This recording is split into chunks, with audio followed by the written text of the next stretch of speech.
Hello, welcome back everyone to the Mojoverse. Today we're doing something very unique. We're doing a box opening, things I acquired on the internet across the US. And we're going to get started with Image. Now, people may know this cover. This is Lore by T.P. Lewis and Ashley Wood. If you're familiar with the series, it would be underneath IDW. Eventually, Image got the rights and reprinted underneath Image Comics, which, once I start reading it further in depth, I'll explain more about the history behind that.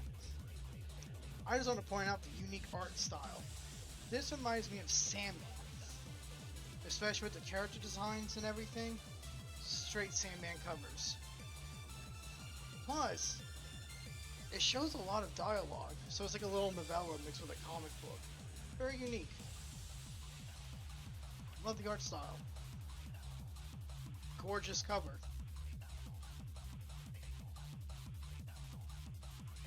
Below as it is above. Hermetic quote. As above, so below. I also acquired a series called Boom.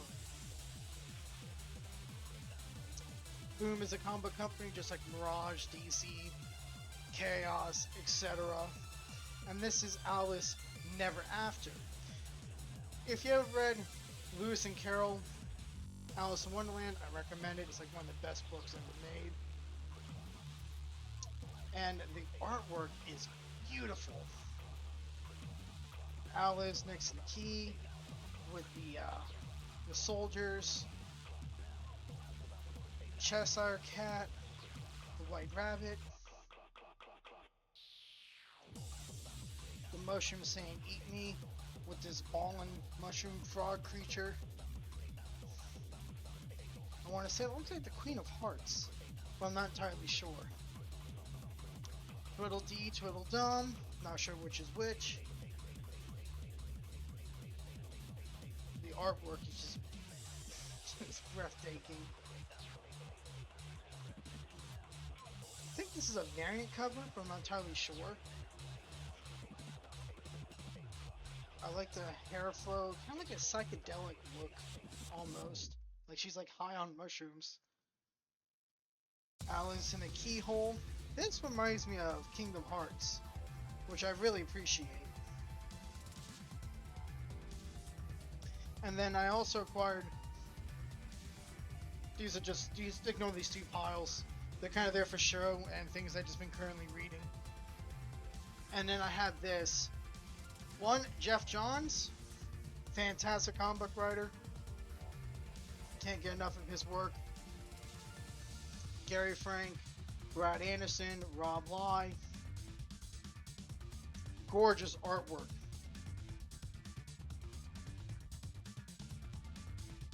The grotesque imagery, the colors. I'm excited to read this. I know nothing of this, so I'll be doing a review on that too. We'll put that back over there. Now we're going to get into the good stuff. The Marvel. The first appearance of Cloak and Dagger. This is from the Peter Parker The Spectacular Spider-Man run. So you have the Spectacular Spider-Man run and the Amazing Spider-Man. Back in like the 80s. Amazing Spider-Man's been going on since the 60s. Spectacular Spider-Man 1976. A lot of first appearances have came from this run. This includes Cloak and Dagger.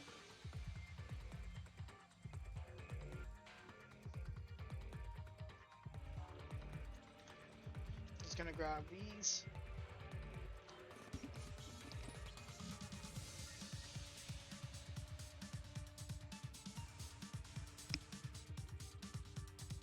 That was issue 64. This is issue 69. This is the second appearance of Cloak and Dagger. The return of Cloak and Dagger. So, really good popping artwork. This is fantastic for the 80s. This is the right direction of what comic book fans wanted at that time frame. Which I'm going to be reading these and breaking down the storyline. I'll be doing like character arcs, and I want to start off with Cloak and Dagger.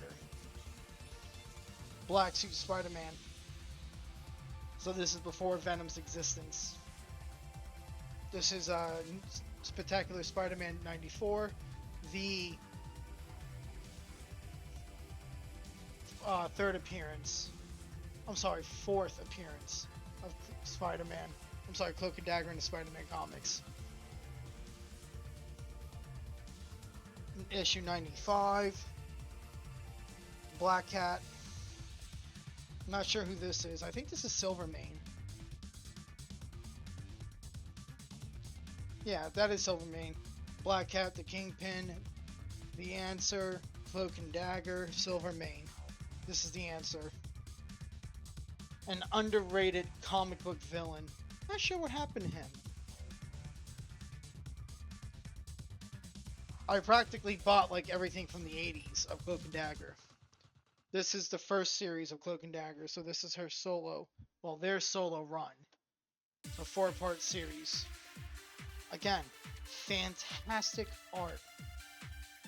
I actually don't know who drew this.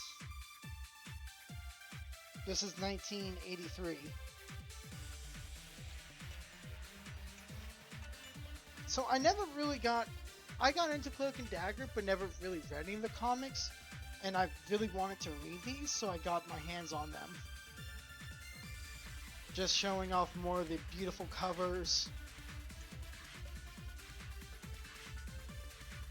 Yeah, I traded my collection of Magic the Gathering comics, sold that to a local comic book dealer, or actually, at first he was trying to upstart a business, I should say, and he gave me a good deal on them, which I set the price for, and he liked the price.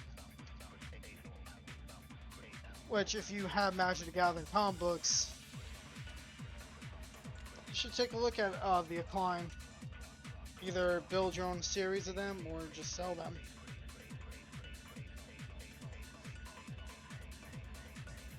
This is my first issue. I had this since I was a kid. I never built Cloak and Dagger because I was really focused on X-Force, X-Factor, and some other X-Men stuff at the time. So I never got behind Cloak and Dagger. I also got into Chaos Comics like really hard as a kid. Forever rest in peace, Chaos. Beautiful art. Just staggers my mind how creative the human mind is to sit here and draw this from hand is immaculate. Like, I commend my friends for being artists. Zahu Vibes and Legendary Lines. Issue 4 of Cloak and Dagger. This is Series 2. So this was 1985. Mayhem. This is a newsstand edition. Has the barcode.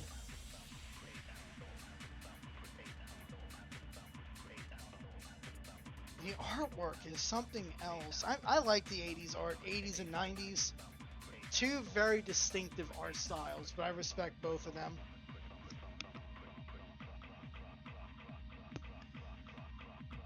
They're on a ship. Looks like these people are trying to capture sharks and eat them or sell them on the market. Cloak and Dagger is intervening this situation. Yeah, good luck shooting a person who can like swallow things in darkness.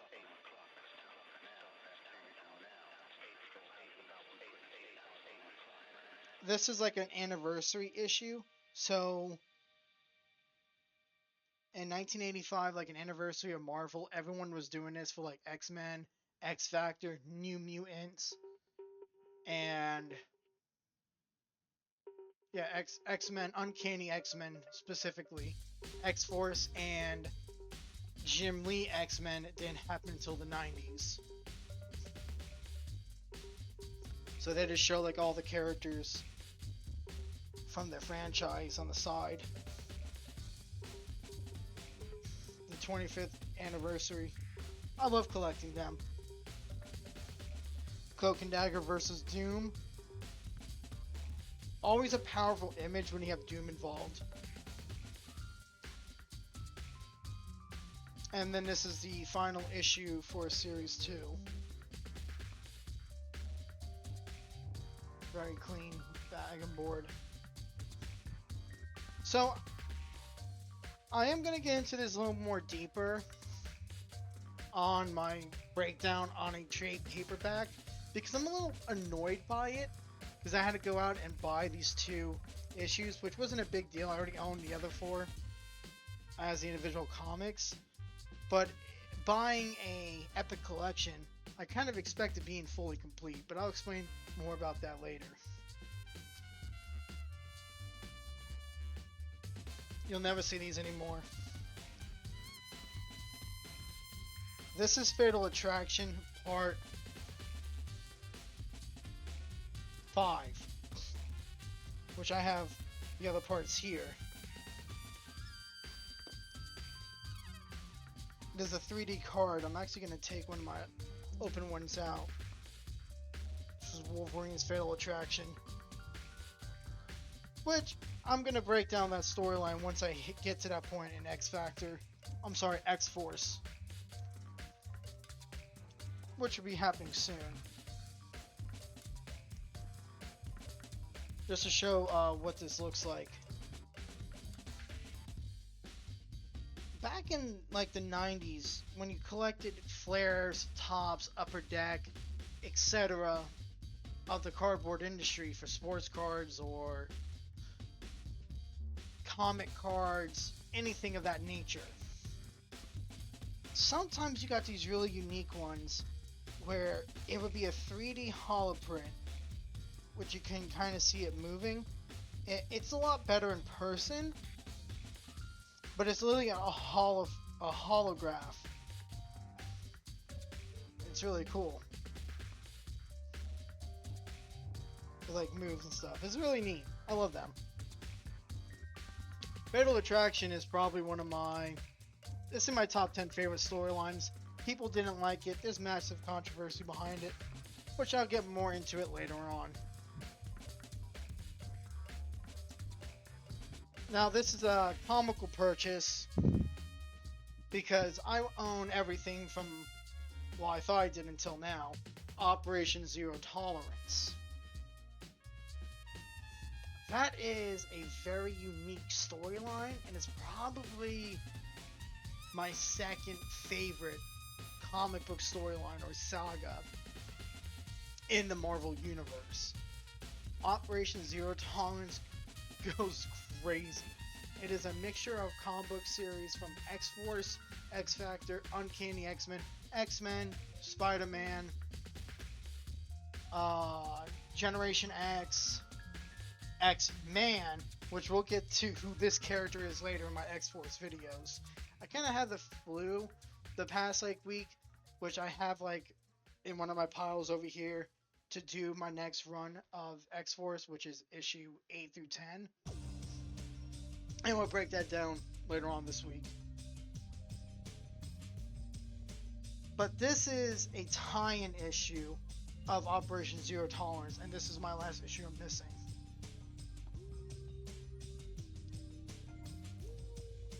These are really cool ones, so let's show this one off first. This is a first appearance issue. This is Uncanny X-Men 333. Didn't mean to bump my camera. This is Sebastian. I'm sorry, this is Bastion's first appearance. Well, his name is Sebastian. Bastion is the Prime Sentinel. This is all Operation Zero Tolerance, and this is pretty much the last 3 episodes in X-Men 97, which they did a really good job with, but the comic book storyline is much more in depth than what we got in 97. Because again, this is a comic book. This is his first appearance, and this is his second appearance. But you see Bishop getting tied up. Oh, give me 1 second, I want to talk about this. You actually see Jean Grey and Gambit being surrounded by guns. And this is by, I want to say these guys are Are the US government? I'm not entirely sure. But I just want to show that cover because I like that cover a lot. And this is the Agony of Memory, which is the second issue of Bastion. Which these are prequels to Operation Zero Tolerance. And now we're going to get into the Chaos comics. Chaos is a beloved comic book company of mine. I absolutely adore Brian Pulido's art. Big fan of Evil Ernie, Lady Death, Chastity, Bat Kitty, Jade, etc. Can't forget about Lucifer and Purgatory. I want to show this toy off. And I'm going to go break this down in actual video. But this is a relic of the early 2000s. This is numbered. Only 1,000 of these are made. And these are our first shots. Which I'll explain more in the video. But I just wanted to show this because I wanted to do a Chaos storyline. And I want to break down all my Chaos comics.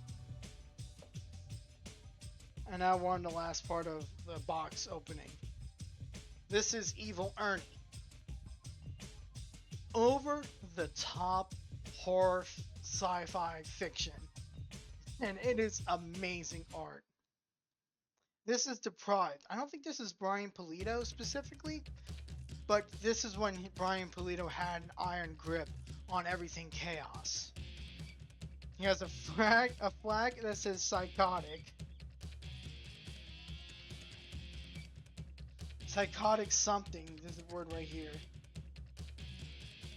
And he is just has an undead legion and he's holding a gun shooting off at enemies. But most likely the US military. Holding a little Uzi. This is issue 2 of Depraved. The art is popping and stunning. I don't expect anything from 1999. And him just looking evil as hell. A knife soaked in blood. Amazing lightning effects for a thunderstorm. Just showing how evil Ernie is. Like, this is the epitome of 1990s Edge. Still going strong until the demise of the company. Which I'll get more into the history of the of Chaos Comics and the rise and fall of Chaos. Which I'll just be doing like my normal videos, and I'll just be showing artwork and talking about everything. But man, this is really cool. I got my hands on this.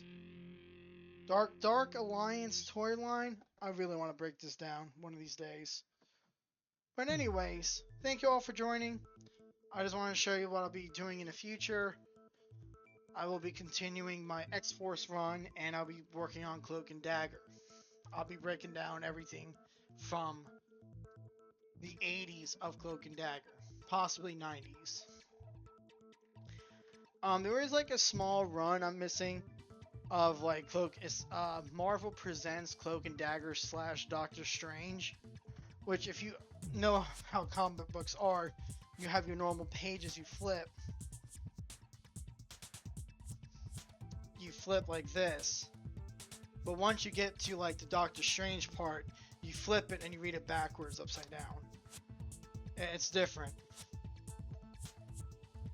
But anyways, thank you all for joining me. Stay in tune. We're gonna be continue to break down X-Force and Cloak and Dagger. Anyways, you all have a wonderful night. Thank you.